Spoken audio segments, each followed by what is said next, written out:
Hey there, it's Catherine from CatherinePuller.com. Today's video is going to show you how to make this little element here on the front of the card. The very first thing you're going to do is stamp your image and your sentiment. You want to do this so that you can line it up easily. This is the easiest way to do it. Now in the center of the die cut, you notice I have this embossed piece, and it comes from this Sizzix Embossed.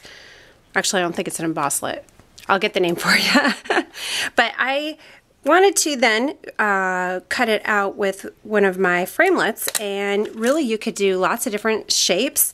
Just take your framelits out and see which ones are going to be just a little bigger and cut out around the embossed piece. Does that make sense? So you're going to cut it out with your framelit first, and what you want to make sure you do is center your greeting, or if you don't want the greeting centered, just make sure that whatever you want in the center of your embossed piece is in the center of your framelit. You're going to run that through your Big Shot on tab 2. Voila.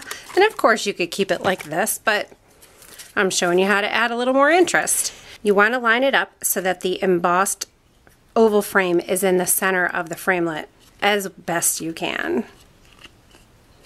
And now you're going to notice I have the writing on this side, and that's the recessed side. This is popping out, so it's going to push into the cardstock and make it come out this way instead of in. I know there's a technical term for that, and it's escaping me right now.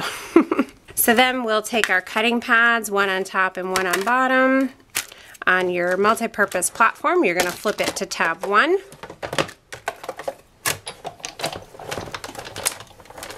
And now we have a really nice embossed frame. Doesn't that look nice?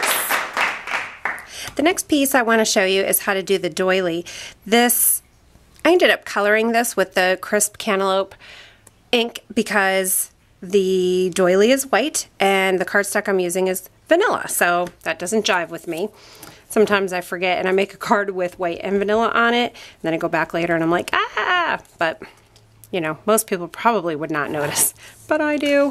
Okay, so I just patted it on my ink pad, and it comes out pretty dark. You're gonna add snail to the back. And one thing I forgot to mention is I die cut first and then did the embossing, because if I did the embossing first and then ran it through and die cut it, the die cutting would sandwiches this together to cut it, and it would have flattened out this embossing here. So I'm going to take this piece and I'm going to start it on one end and adhere it on the other end, and then I'm just going to gather the rest of it.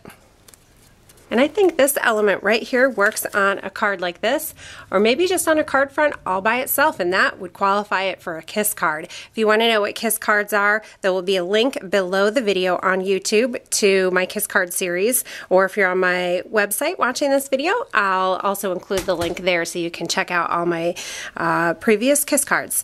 Thank you so much for watching. Be sure to visit my blog and let me know if you have any questions. Happy stamping!